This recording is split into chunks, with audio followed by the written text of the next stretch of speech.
రోజుల కోర్సు పూర్తి చేస్తే చాలు 100% ప్లేస్మెంట్ సపోర్ట్ తో సాఫ్ట్వేర్ జాబ్ మీ సొంత. వెంటనే కోడ్ జ్ఞాన్ డెస్టినేషన్ ని సంప్రదించండి.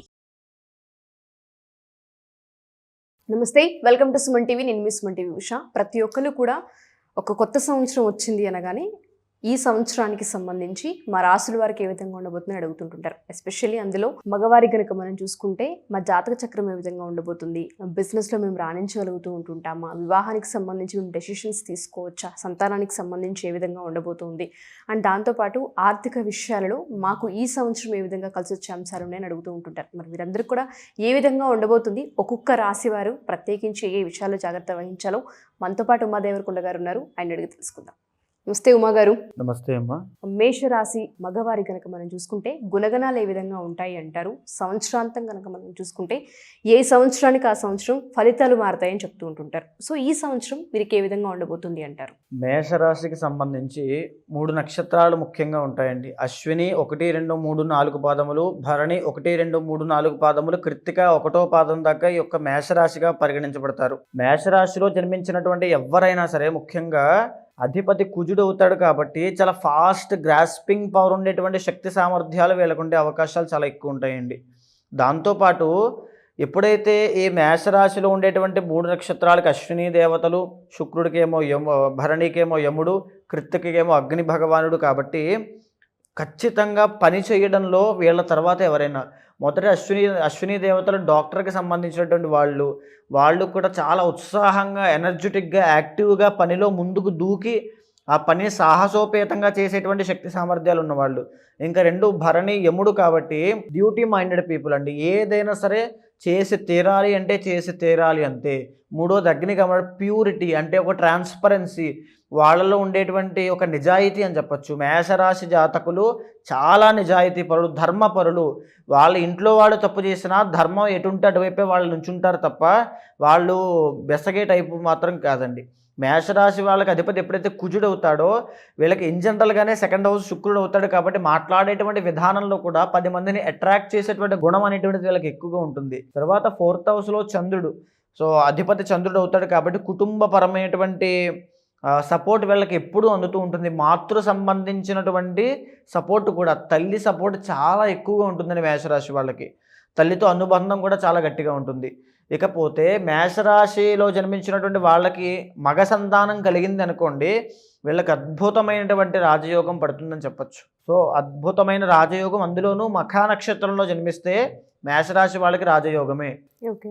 ఇకపోతే మేషరాశి వాళ్ళు తప్పకుండా జాగ్రత్తగా ఉండాల్సినటువంటి ఆరోగ్య సమస్యలు కొన్ని చెప్పబడ్డాయండి. 6వ స్థానాధిపతి బుధుడు అవుతాడు కాబట్టి ఖచ్చితంగా న్యూరో రిలేటెడ్ ప్రాబ్లమ్స్ అవ్వచ్చు, అంటే నరాలకి సంబంధించిన ఇబ్బందులు, స్కిన్కి సంబంధించినటువంటి ఇబ్బందులు, ఈఎన్టీ ప్రాబ్లమ్స్ ఎక్కువగా, ఫేస్కి సంబంధించిన ఇబ్బందులు, పింపుల్స్ అవ్వచ్చు, స్కిన్ డిసీజెస్ అవ్వచ్చు, ఇన్ఫెక్షన్స్ అవ్వచ్చు, హెయిర్ ఫాల్ అవ్వచ్చు, ఐ సైట్ అవ్వచ్చు, లేకపోతే ఈ రకమైనటువంటి ఇబ్బందులన్నీ కూడా మేషరాశి వాళ్ళకి వచ్చే అవకాశాలు చాలా ఎక్కువ శాతం ఉంటాయి. ఎక్కువ శాతము మేషరాశి వాళ్ళు లవ్ మ్యారేజ్ చేసుకోవడానికి ఎక్కువ ఆస్కారం ఉంటుంది. సో భార్య మీద చాలా ఎక్స్పెక్టేషన్స్ అనేవి చాలా ఎక్కువ ఉంటాయండి వీళ్ళకి. ఓకే.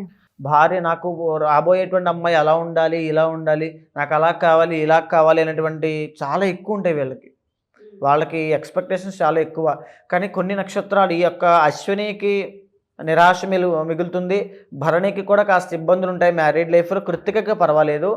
ఇకపోతే ఒరిజినల్ 8th హౌస్ వృశ్చికం అవుతుంది కాబట్టి పెళ్ళైన తర్వాత ఈ కుటుంబపరమైన కలహాలు కూడా చాలా ఇబ్బంది పడతారు వీళ్ళు. సో పెళ్ళి అనేటువంటి విషయంలోనే వీళ్ళకి ఇబ్బందులు ఉన్నాయి కాబట్టి పెళ్లి చేసుకునే ముందు ఖచ్చితంగా జాతకాలు చూపించుకోవాలి. ఈ మేషరాశి వాళ్ళకి జాతకంలో, ఇంటర్నల్ జాతకంలో 7th హౌస్ కనుక పాడైంది అని అంటే ఖచ్చితంగా వాళ్ళు ఇబ్బందులు పడుతున్నట్టే. డైవర్స్ ఖచ్చితంగా అయిపోతుంది, మ్యారీడ్ లైఫ్లో ఇష్యూస్ వస్తాయి, అంటే ఇంకా టార్చర్ అనుభవిస్తారు మెంటల్గా. కాబట్టి ఖచ్చితంగా 7th హౌస్ అనేది చూసుకోవాలి. కలత్ర భావం, మగవాళ్ళు కాబట్టి మనం కలత్ర భావం ఎలా ఉందో చూసుకోవాలి. 2nd, 7th, 11th హౌస్లు ఎలా ఉన్నాయో గమనించుకోవాలి. ఇకపోతే ఒరిజినల్ 9th హౌస్ వచ్చేసి వీళ్ళకి ధనస్సు అవుతుంది కాబట్టి డబ్బు పరంగా వీళ్ళకి 30 సంవత్సరాలు దాటిన తర్వాత అద్భుతమైనటువంటి గొప్ప యోగం ఉంటుంది. 30 ఇయర్స్ తర్వాత చాలా అద్భుతమైన ధనయోగం పడుతుందండి. ముఖ్యంగా మగవాళ్ళకి చాలా అద్భుతమైన ధనయోగము. 10 మందికి పెట్టేటువంటి స్థాయికి వెళ్ళిపోతారు. ఎంత పేద కుటుంబంలో జన్మించినా 10 మందికి పెట్టే స్థాయిలోనే వీళ్ళు 30 సంవత్సరాలు దాటిన తరువాత నుంచి వీళ్ళ జీవితం ఉంటుంది. ఇంకా వీళ్ళ ఇంటర్నల్ జాతకంలో ఏమైనా దోషాలు ఉంటే దాని తగిన దశ అంతర్దశల వల్ల ఇబ్బంది పడుతుంటారు తప్ప ఈ భాగ్యస్థానం గురుడు అవడం వల్ల మేషరాశి వాళ్ళకి 30 సంవత్సరాల తర్వాత అంతా రాజయోగమే. 33 తర్వాత అండి యాక్యురేట్గా చెప్పాలంటే. బిజినెస్ రంగాల్లో కానివ్వండి, లేదు అంటే ఇండిపెండెంట్గా ఏదైనా వాళ్ళకంటే ఒక వృత్తిని క్రియేట్ చేసుకుని ముందుకెళ్ళాలన్నా కానివ్వండి, వీళ్ళకి కలిసి వస్తుంది అంటారా? జాతకంలో ఇంటర్నల్గా కనుక మనం చూస్తే వీళ్ళకంటూ ఈ వృత్తి అయితే బాగుంటుందని మనం చెప్పొచ్చా? చెప్పొచ్చండి. ఇప్పుడు ఒరిజినల్గా మనం చెప్పాలంటే ఇప్పుడు మేషరాశి వాళ్ళకి సప్తమ స్థానము శుక్రుడు అవుతాడు కాబట్టి తుల అవుతుంది కాబట్టి చాలా కొన్ని ఫైనైట్ రంగాలు మాత్రమే ఉంటాయండి. ఉదాహరణకి ఇంటీరియర్ డిజైనింగ్ అవ్వచ్చు, కన్స్ట్రక్షన్ ఫీల్డ్ అవ్వచ్చు, వాహనాలు వ్యాపారం కొనుగోలు అమ్మడం లాంటి వ్యాపారం చేయడం అవ్వచ్చు, లేకపోతే క్రియేటివ్ ఫీల్డ్స్ అండి. అంటే ఒక పెయింట్ షాపు, లేకపోతే ఇంకా చెప్పాలంటే ఈ శుక్రుడికి సంబంధించి ఇంటికి సంబంధించినటువంటి డెకరేషన్కి సంబంధించినటువంటి ఈ వ్యాపారాలు, పరుపుల వ్యాపారము, మంచాల వ్యాపారము, ఫర్నిచర్ వ్యాపారము, ఇవన్నీ కూడా చాలా అద్భుతంగా రాణిస్తాయి. కానీ ఎంత బాగున్నప్పటికీ కూడా ఇంటర్నల్ జాతకాన్ని కూడా గమనించిన తరువాత మాత్రమే నిర్ణయం తీసుకోవాలి. ఓకే, అంతర్గత జాతకం మీద డిపెండ్ అయి ఉంటుంది ఖచ్చితంగా. తరువాత వచ్చేసి ఒరిజినల్ 10th హౌస్ వీళ్ళకి స్వతహాగానే వీళ్ళు రాణించేటువంటి వృత్తులు వీళ్ళకి ఎక్కువ శాతం. మేషరాశి వాళ్ళు కనుక చిన్నప్పటి నుంచి మంచి గైడెన్స్ ఉండి, మంచి విద్య అన్నీ ఉండి, బాగా చదువుకోగలిగేటువంటి 2nd హౌస్ బాగుండి ఇంటర్నల్ జాతకంలో ఉంటే అద్భుతమైనటువంటి ఉద్యోగం చేస్తారు.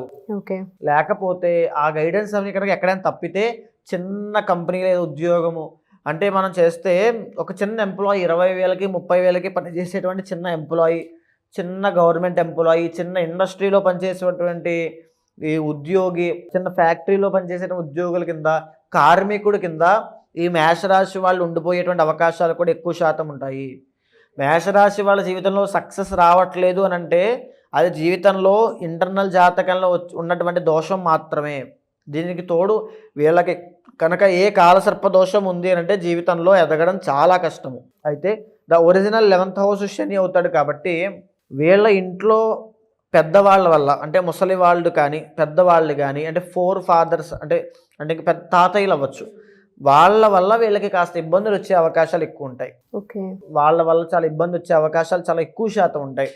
కాబట్టి ఎందుకంటే వాళ్ళ యొక్క నిర్ణయాలు వీళ్ళకి వ్యతిరేక భావాలు చూపిస్తూ ఉంటాయి కాబట్టి ఆ విషయంలో జాగ్రత్తగా ఉండాలి.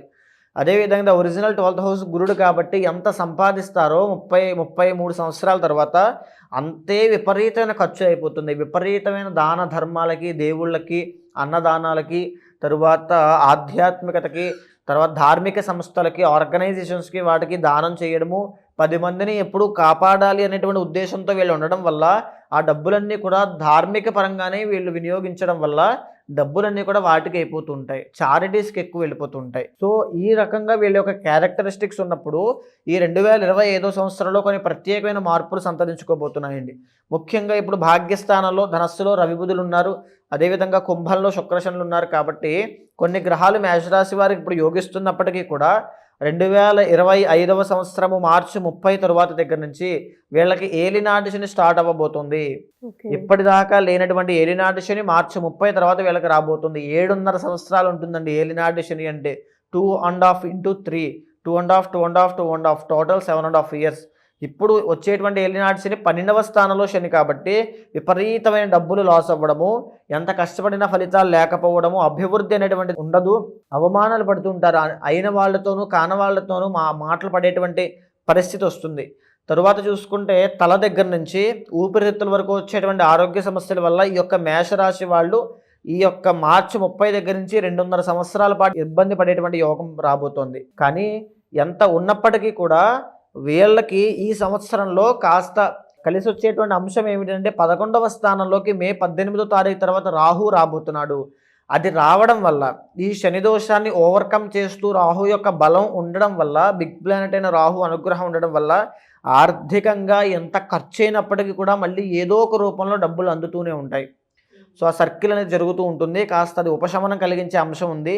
కానీ జనరల్గానే ఈ యొక్క మేషరాశి వాళ్ళు కనుక సుబ్రహ్మణ్య పాశుపతంతో మహాలింగార్చన చేస్తే ఈ మగవాళ్ళకి అద్భుతమైన రాజయోగం పడుతుందండి. ఓకే, డెఫినెట్గా అండి. ఎవరైతే మేషరాశి మగవారు కనుక ఈ వీడియో కనుక చూస్తే ఆర్థిక సమస్యలు చాలా ఎక్కువగా కనిపిస్తున్నాయి అండ్ ఏలినాటి సిటీ కూడా కనిపిస్తుంది కాబట్టి బిజినెస్లో రాణించాలి అనుకున్న వివాహానికి సంబంధించి కూడా కొంత మీరు చెప్పడం జరిగింది. ఇబ్బందులు కలుగుతూ ఉన్నాయి, దానికి ముందు సూచికగా అలర్ట్ లాగా ఫస్ట్ అంతర్గత జాతకం చూపించుకొని ఒక స్టెప్ ముందుకు కనుక వేస్తే దానికి తగ్గట్టుగా ఆ లైఫ్ని మార్చుకునే అవకాశం అయితే ఉంటుంటుంది. ఒక స్పిరిచువల్ ఎనర్జీ అనేది వాళ్ళకి చాలా హెల్ప్ అవుతుంది అని చెప్పవచ్చు. సో ఎవరైనా సరే మేషరాశి మగవారు కనుక మా ఈ వీడియో కనుక చూస్తే బిజినెస్ రంగాల్లో ఉన్నా లేదా వివాహానికి సంబంధించి ప్రయత్నాలు చేస్తూ ఎన్ని ప్రయత్నాలు చేసినప్పటికీ కూడా వివాహం జరగట్లేదు అనుకునే వారికైనా, లేదా ఏలినాటి శని ప్రభావం అంటే ఏలినాటి శని ప్రారంభం అవుతుంది కాబట్టి ముందుగానే ప్రికాషన్స్ తీసుకోవాలనుకున్నా, జాగ్రత్తలు తెలుసుకోవాలనుకున్నా కంప్లీట్గా మీ అంతర్గత జాతకం మీద డిపెండ్ అయి ఉంటుంది. ఎవరైనా సరే జాతకరీత్యా ఒకసారి ఉమాగారిని కలిసి ఏ విధంగా ఉండబోతుందని తెలుసుకొని పరిహారాలు చేయించుకోవాలి అని మీరు అనిపిస్తే కింద కొడుతున్న కాంటాక్ట్ నెంబర్ని కాంటాక్ట్ చేయొచ్చు. థ్యాంక్ యూ ఉమా గారు, థ్యాంక్ యూ సో మచ్. నమస్తే అమ్మ.